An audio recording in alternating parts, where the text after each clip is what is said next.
네, 안녕하십니까 여러분. 자, 2부 시간입니다. 자, 1부에서는 제가 여러분들의 면접 준비를 어떻게 해야 되는지에 대한 말씀을 갖다가 면접 대기 장소부터 시작해가지고 즐거운 마음을 가지고 하자라고 말씀드렸고요.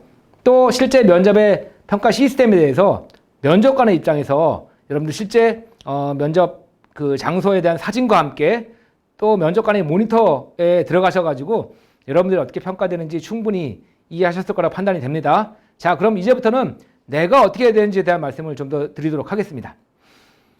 면접은 뉴스 앵커다, 즉 신뢰다 라는 키워드를 가지고 좀 말씀을 드리려고 하는데요. 여러분들한테 제가 똑같은 자기소개 내용이나 또는 똑같은 질문에 대한 답변을 갖다가 만들어 가지고 여러분들한테 동일하게 드리고요. 자, 여러분들 자기소개 부탁드리겠습니다 라고 말씀을 드렸어요. 그러면 지금 여러분들 똑같은 내용이니까 똑같이 저한테 자기소개를 하실 거 아닙니까? 보고 읽으시겠죠? 네. 그럼 그걸 들었을 때 제가 여러분들 만약에 뭐 30명이면 다 30명을 다 뽑고 싶을까요? 내가 만약에 기업의 면접관이라면 똑같은 내용으로 만약에 내가 면접에 임했을 때 사실 다 합격하는 게 맞잖아요. 같은 내용이니까. 그런데 그렇지 않다는 거죠. 똑같은 내용으로 답변을 해도 누구는 뽑고 싶고 누구는 뽑고 싶지 않다는 얘기예요. 자, 이제부터 여러분들을 비언어적인 요소에 대해서 주목하실 필요가 있어요. 아무리 좋은 답변 내용을 만들어 놔도요, 그걸 실제 면접에서 전달할 때 비언어적인 요소, 그러니까 언어적인 요소는 답변 내용이 되겠죠. 언어와 관련되지 않은 요소를 간과할 때는 여러분들이 절대 합격할 수 없다는 거예요. 8시 뉴스나 9시 뉴스를 한번 들어보셨나요? 가끔씩 뉴스 들으시죠? 자, 뉴스 들어보실 때 뉴스 앵커가 있잖아요. 뉴스 내용을 갖다가 우리들한테 전달하는데 여러분 단 한 번이라도 저 뉴스 앵커가 하는 말이 거짓말이구나 이렇게 느끼신 적이 혹시 있으신가요? 아마 없으실걸요? 나중에 정정 보도가 나든지 뭐 오버라고 다시 뭐 수정을 한다든지 하는 일은 있을 수 있어도 앵커가 하는 말이 저게 거짓말이구나 라고 느낀 사람은 단 한 명도 없을 거예요. 그만큼 앵커가 우리한테 신뢰를 준다는 거죠. 그 세 가지 신뢰줄 요소를 저는 크게 세 가지로 정의를 할 수 있다고 봅니다. 첫 번째는요, 목소리 크기, 자신감, 그리고 말의 톤을 조금 높이는 거예요. 여러분 안녕하십니까 라고 할 때요, 네 안녕하십니까 라고 톤을 낮춰서 얘기하는 거랑 한 톤 높여서 네 안녕하십니까 라고 얘기하는 거랑 어떤 목소리가 더 자신감이 있다고 느끼십니까? 그리고 또 특히 오후 면접에서 두 지원자가 있는데 처음에 인사할 때 네, 안녕하십니까 라고 인사하는 사람하고 네 안녕하십니까 라고 인사하는 사람하고 누가 더 자신감이 있게 느껴지고 누구랑 같이 일하고 싶겠습니까? 목소리 자신감 있게 하셔야 돼요. 막 크게 막 큰 소리 지르면서 오버하는 게 아니라요, 목소리에서 힘이 느껴지셔야 돼요. 자, 일단 목소리에 대한 자신감 첫 번째로 제가 강조해 드리고 싶고요. 두 번째는 말 속도. 자, 말 속도인데요. 이거는 제가 표를 한번 보여드리면서 설명을 해드릴게요. 우리가 만약에 뭐 일반 상식 중에서 제가 예시를 든 거니까요. 면접관이 물어봅니다. 리콜이란 무엇이라고 생각하십니까? 라고 물어봐요. 그러면 한번 제가 보통의 지원자라고 하면 긴장도 되고 또 면접관 여러 명 앞에서 내 생각을 얘기하려니까 또 그리고 잘 모르니까 자신감도 없게 이렇게 얘기를 합니다. 네, 리콜이란 판매한 제품에서 결함이 발생했을 때 제조회사가 해당 제품을 걷어들여 고쳐주고 수리가 안 되면 제품을 바꿔주는 제도입니다. 뭐죠 이게? 무슨 말인지 지금 알아들으셨어요? 네, 자신감 있는 목소리로 천천히 하셔야 돼요.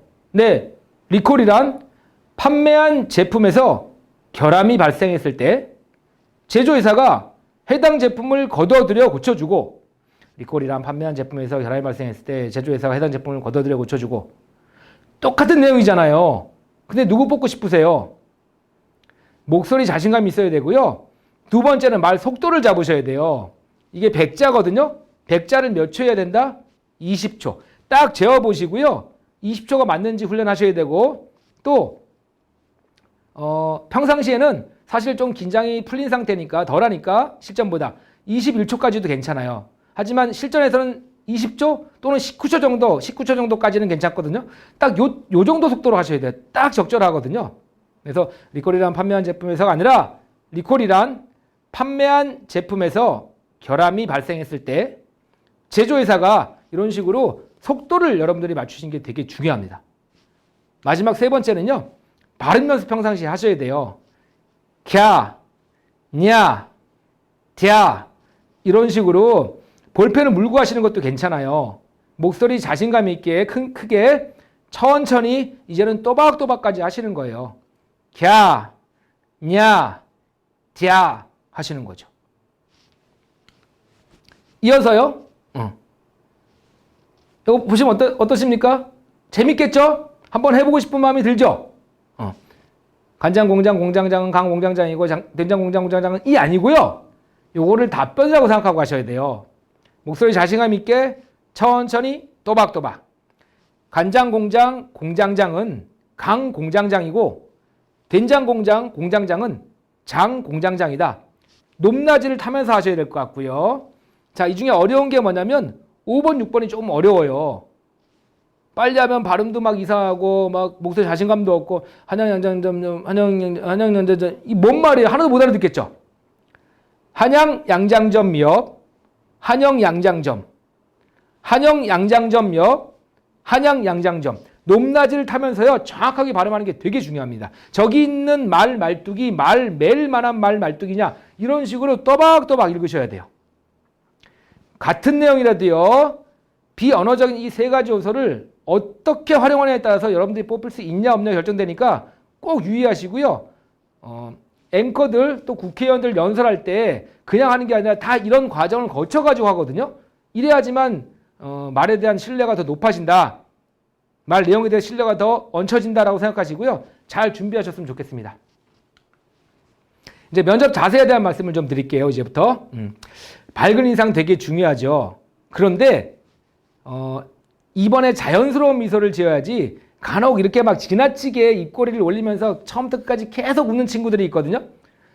부담되죠. 부담됩니다, 여러분. 그렇게 하시면 안 돼요. 그거는 지나치게 어떻게 보면 오버하는 거고요. 자연스러운 밝은 표정을 평균적으로 지으시되 진지할 땐 진지하시는 거예요. 그렇죠? 예. 그리고 좀 더 또 밝을 때는 웃을 때는 같이 웃으시고 하지만 전체적으로는 밝은 느낌을 주셔야 되겠죠. 그래서 밝은 인상, 자연스러운 자세와 미소 중요하다라는 걸 먼저 말씀드리고 특히 처음에 들어갈 때 잘하셔야 돼요. 처음에 들어갈 때 면접관이 들어오는 문에서 나를 딱 지켜보는 면접관들이 있거든요. 그럼 밝은 표정으로 딱 아이 컨택하면서 인사드리세요. 아주 좋아하실 겁니다. 그래서 나의 긍정적인 모습을 첫인상부터 잘 보여주시길 바라겠고요. 상체를 약간 내밀어 적극성을 표현한다고 뭐냐면 자리에 앉았을 때, 의자에 앉았을 때 간혹 지나치게 편하게 뒤로 이렇게 기대가지고 면접에 임하는 사람도 있거든요. 바람직하지 않은 자세죠. 자, 엉덩이를 일단 딱 의자 뒤까지 밀어 넣으시고요. 그리고 허리 뒤에 주먹 하나만큼 공간을 띄워주세요. 그러면 딱 상체가 쓰게 되잖아요. 그 상태에서 약간만 15도 정도만 앞으로 이렇게 내밀게 되면 되게 적극적으로 느껴지고요. 면접관 입장에서는 뭔가 내 말에 경청하고 뭔가 하려고 하는 자세가 보이는구나 라고 느낄 수 있어요. 약간만 앞으로 몸을 빼주시면 좋을 것 같고요. 그 다음에 항상 자신감 있는 자세는 중요하지만 겸손한 자세도 같이 겸비하시면 좋을 것 같아요. 그리고 마지막, 시선은 이마와 어깨 사이에. 이게 뭔 말이냐면 면접관이 앞에 여러분 계실 때 있잖아요. 시선 어떻게 하실 거예요, 여러분들? 이마에서부터 어깨 사이에 딱 머물러 있자고요. 면접관은 이마에서 어깨 사이에 5분이 계시던 10분이 계시던 다 보이잖아요. 그렇게 머물러 계시고요. 나한테 물어보는 면접관하고 시선을 맞춰주시는 거예요. 그러면서 한 70-80% 정도 맞춰주시고요. 단 너무 계속 맞추면 부담스러울 수 있죠. 그래서 옆에 있는 면접관도 한 번씩 보시는데 단 이때 또 유의할 게 또 있어요. 지나치게 계속 돌아가면서 이렇게 보시면 안 돼요. 돌아가면서. 정신 하나도 없죠. 이런 것만 좀 유의하시고요. 나한테 물어보는 면접관 아이 컨택, 또 얘기하면서 옆에 있는 면접관도 간혹 한 번씩 보자. 또 마지막으로 중요한 게 뭐냐면 주의할 게 면접관이 나한테 물어보지 않고 내 옆 사람한테 물어보거든요. 그럼 나한테 물어보는 게 아니기 때문에 위를 보고 있거나 아래를 보고 있다? 안 되죠.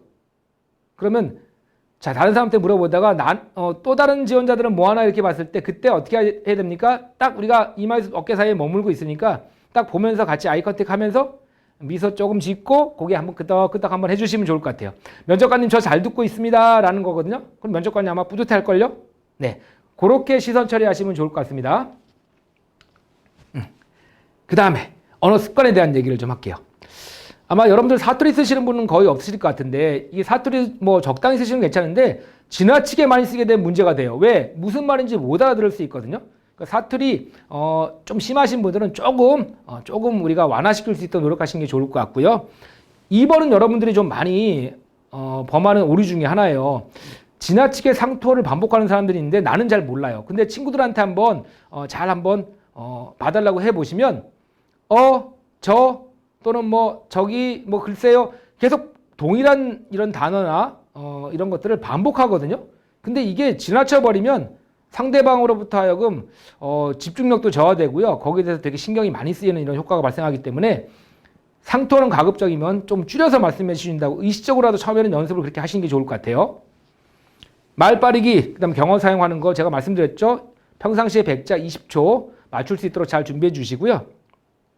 4번에 손 사용이 있는데 이거 유의하셔야 돼요. 손 사용. 지나치게 손을 갖다 많이 움직이게 되면 이게 잘 제 말에 집중되십니까? 안 되죠. 꼭 필요한 경우에 뭐 3가지 말씀드리겠습니다. 열심히 한번 해보겠습니다. 이런 건 모르겠지만 지나치게 손을 많이 사용하게 되면 바람직하지 않다. 요거 유의해 주시고요. 질문을 받게 되면 조금 생각하셨다 얘기하세요. 바로 얘기하시게 되면 상대방도 좀 들을 준비를 하고 있어야 되는데 끝나자마자 바로 말씀하시지 말고 조금만 1초 이내로 한 0.5초 정도 쉬었다 가시는 게 좋을 것 같고요. 그 다음에 결론부터 말하자가 뭐냐면 질문을 했어요. 근데 어떻게 생각합니까? 그러면 대학교 2학년 때 일입니다. 이러면서 미괄식으로 가거든요. 아니요. 어떻게 생각합니다. 라고 하면서 대학교 2학년 시절 뭐 이러면서 가셔야 되겠죠. 먼저 2갈식으로 얘기하자. 중요한 언어 습관입니다. 압박 면접 가끔씩 받으시잖아요. 압박 면접. 압박 면접 받을 때 태도를 보는 거라고 여러분들이 생각하셔야 돼요. 그래서 공격적인 성향을 보이거나 부정적인 성향을 보이지 마시고요. 만약에 여러분들이 그게 맞다 그러면 네 면접관님 그건 제가 그 말은 하신 말씀 맞습니다. 하지만 이러면서 그 이후 어떤 노력을 했는지 또 만약 정말 아니라고 한다면 네 면접관님 그렇게 생각하실 수도 있습니다 하면서 왜 그렇지 않은지에 대한 말씀을 하셔야 되겠죠. 압박 면접은 여러분들 태도를 본다고 생각하시고요. 유연하게 여유를 가지고 대처하시면 좋을 것 같습니다. 네 면접관님 아주 좋은 질문이십니다. 이게 뭡니까? 이거 안 되죠. 이렇게 하시면 면접관 평가하지 마시고요. 또 간혹 면접관님 혹시 점심 식사 뭐 하셨습니까? 그럼 계속 기다리시는 분이 있어요. 이렇게 하시면 안 되죠. 네 면접관님 오늘 점심 식사 뭐 하셨습니까? 네 저는 맛있는 갈비탕을 먹었습니다. 뭐 이러면서 그 다음에 내가 스스로 질문하고 스스로 답변해야죠. 면접관한테 답을 강요하시면 안 됩니다. 그런 거 유의하시고요. 여기 보시면 있는데요, 했는데요, 그런데요 라는 요자를 지나치게 반복하는 사람들이 있거든요. 하지 말라는 게 아니라 지나치게 반복하다 보면 너무 학생같이 보이죠. 이제는 여러분들이 예비 사회인을 보신다면 가급적이면 뭐뭐 있습니다. 질문은 뭐뭐 되겠습니까? 이런 말을 좀 많이 써주시고요. 요자는 좀 가끔씩 쓰시고 좀 줄여주셨으면 좋을 것 같아요. 다 이해되시죠? 좋습니다. 자, 1차 면접 끝나고요. 2차 면접에 이제 가시거든요. 이렇게 구분되어 있는 면접이 있을 때 2차 면접은 좀 더 직위가 높으신 분들이 면접 보죠. 그래서 인성 면접이라고도 해요.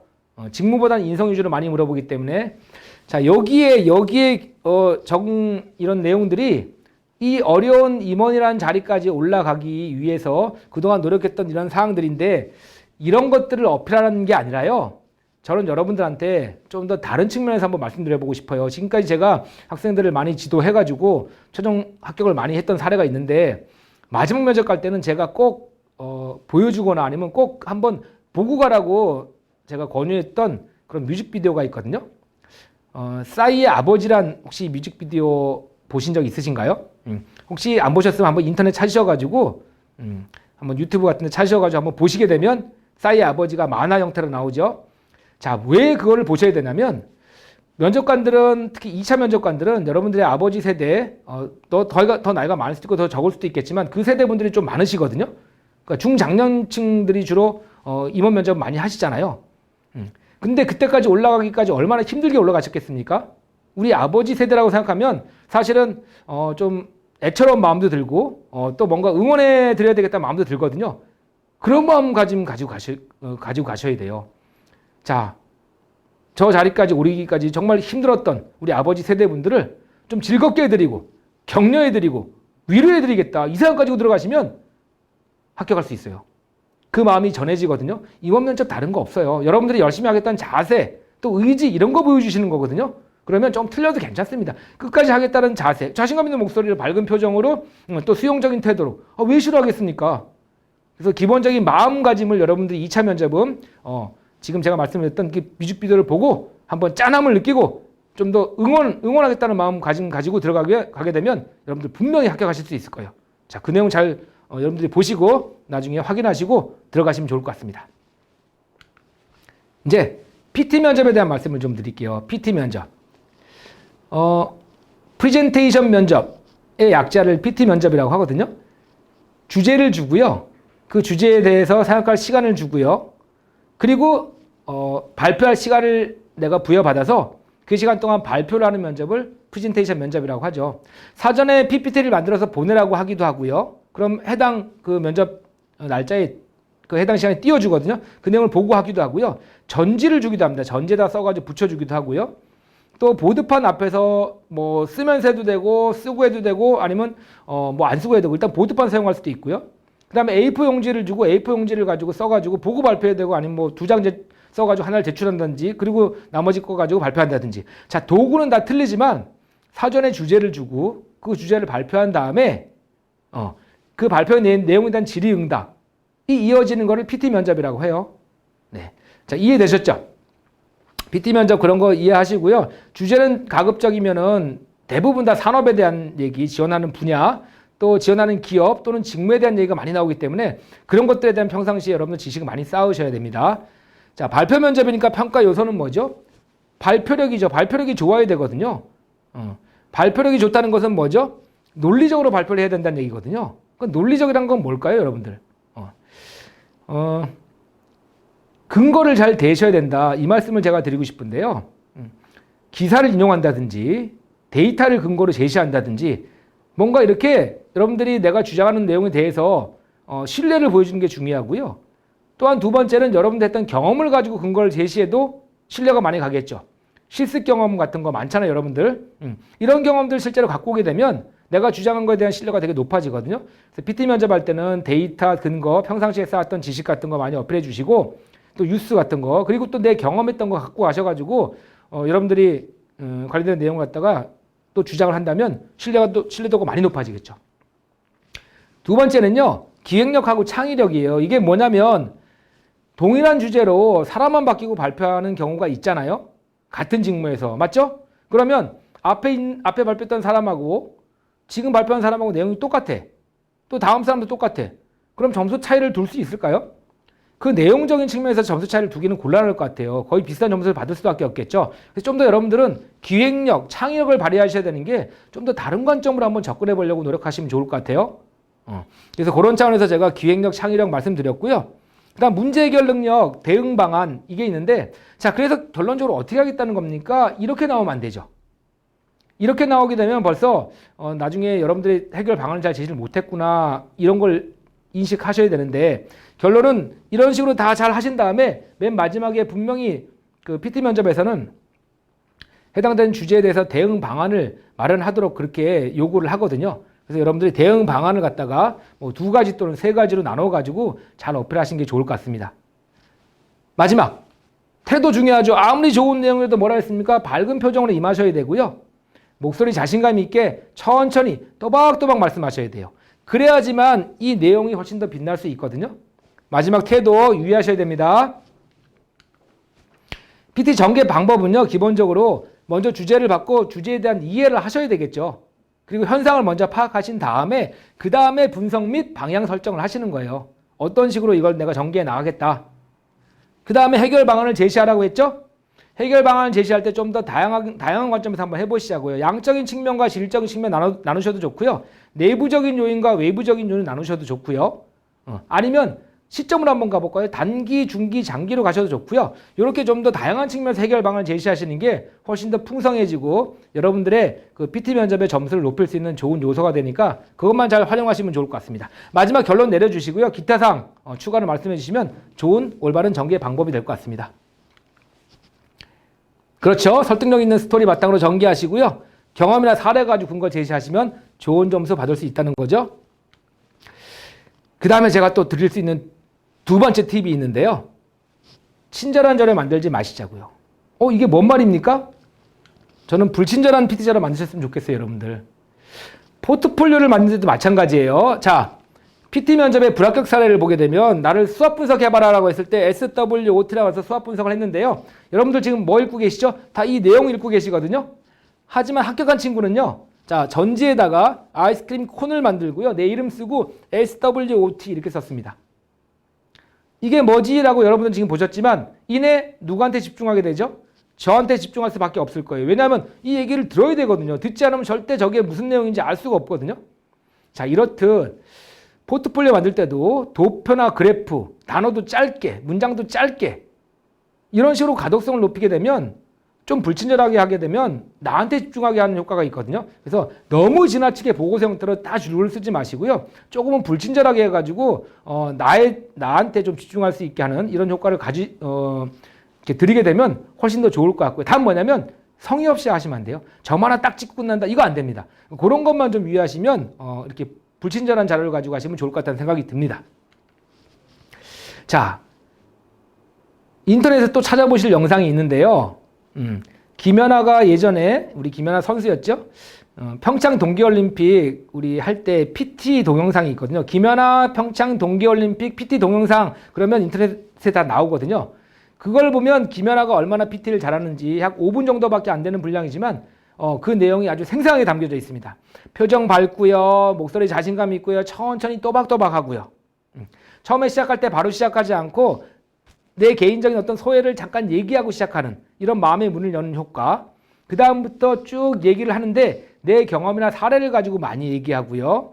뒤에 있는 자료가 친절한 자료가 아니라 내 사진 몇 장 넘어가는 불친절한 자료를 제시하면서 손도 많이 쓰지 않아요. 딱 3번 정도 손만 쓰고요. 맨 마지막에 평창 동계올림픽 그 IOC 위원들한테 고맙다는 인사하면서 끝내거든요. 곧 면접관들한테 인사하는 거랑 똑같죠. 자, 요렇게 김연아 선수의 평창 동계올림픽 PT 동영상 요걸 보고 여러분들의 PT 면접 다시 한번 최종 점검하시면 좋을 것 같다는 생각에서 제가 추천드리니까 꼭 한번 보시면서 PT 면접 경쟁력을 키워보시길 바라겠습니다. 마지막 이제 토론, 토의 면접입니다. 자, 토론 면접은 말 그대로 찬성과 반대를 가려놓고요. 서로 설득해 나가는 과정을 보는 거고요. 토의 면접은 주제를 하나 던져놓고요. 정답을 한번 찾아봐라 라는 과정을 보는 거거든요. 그러니까 토론하고 토의는 약간 틀린 거예요. 하지만 토론 면접이 훨씬 더 많습니다. 토론 면접에 대한 얘기를 먼저 해드리게 되면요. 일단 주도적으로 이끌어가는 게 되게 중요해요. 그 토론자들 보면 한두 명은 뭔가 좀 이끌어 나간 이런 듯한 모습이 보이거든요. 자, 이런 주도성이 중요하다는 거죠. 평가 요소 중에서. 그리고 단 뭐냐면 너무 지나치게 혼자 하면 안 되고요. 같이 협력하는 모습도 보여줘야 돼요. 협동성 중요하고요. 그러니까 상대방이 내 옆에 있는 지원자한테 뭔가 공격을 가했을 때 내 옆에 있는 친구가 주저주저 할 때, 잘 답변을 못할 때 내가 도와주는 이런 협동성. 그 부분은 제가 말씀드려도 되겠습니까? 라고 하면서 내가 도와주는 이런 협동성 보여주시자고요. 그리고 내 경험, 내 사례 가지고 설득력 있게 얘기하시자고요. 더불어서 뭐 태도 항상 제가 강조해도 지나침이 없는 밝은 표정으로 자신감 있는 목소리로 천천히 또박또박 하시자고요. 하나 더 덧붙이자면 A4 용지 주고 펜 주거든요. 잘 쓰시면서 상대방 말 들으면서 고개도 끄덕끄덕하는 경청 능력까지 같이 보여주시면 점수 잘 받을 수 있습니다. 제가 들 수 있는 팁도 하나요.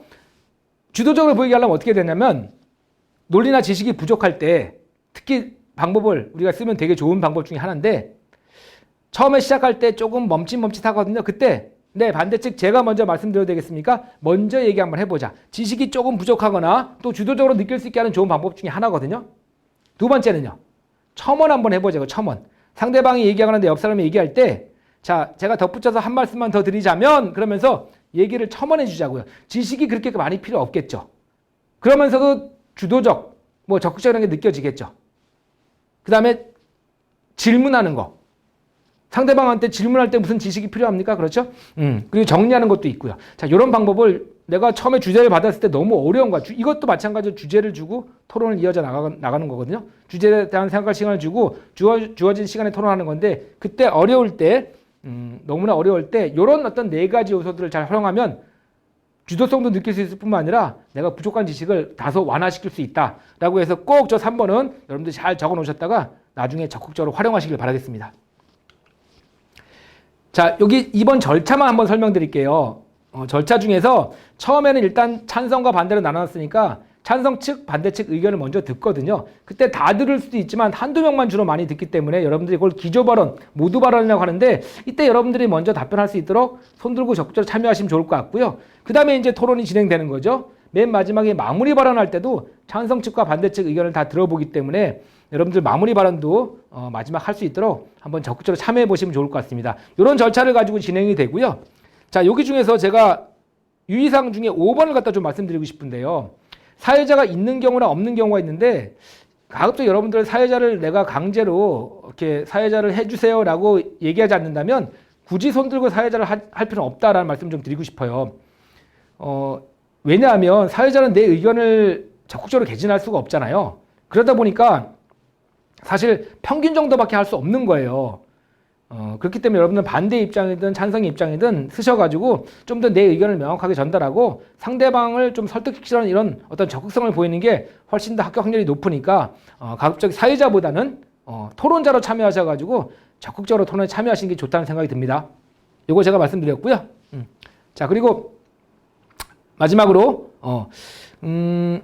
여기 보면 상대방의 의견도 수렴하며 내 의견을 어필하라고 했잖아요. 요거 3번 좀 제가 강조드리고 싶은 내용인데 이게 수용성이라고 하거든요.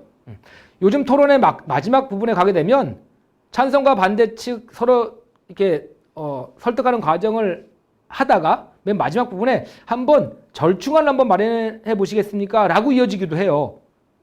그렇기 때문에 그때는 이제 양쪽의 의견을 수용하면서 뭔가 절충안을 마련해야 되겠죠? 그런 어떤 수용성 이런 거 되게 중요하고요. 상대방의 의견이 나랑 틀리더라도 일단은 그 부분도 일리가 있다라고 하면서 내 의견을 펼치시는 게 훨씬 더 효과적이겠죠. 상대방도 기분 나쁘지 않고. 자, 토론 면접 팁 중에서 특히 3번 요 사항만 여러분들이 유의하시게 되면 나머지 사항들은 큰 무리가 없을 것 같다는 생각이 듭니다.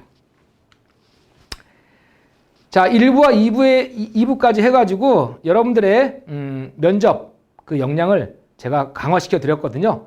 자, 제가 드린 말씀 잘 귀담아 두시고요. 이걸 잘 실천해가지고 꼭 여러분들이 원하는 이런 병원이나 기업에 합격하시기를 진심으로 바라겠습니다. 너무 수고하셨습니다. 마치겠습니다.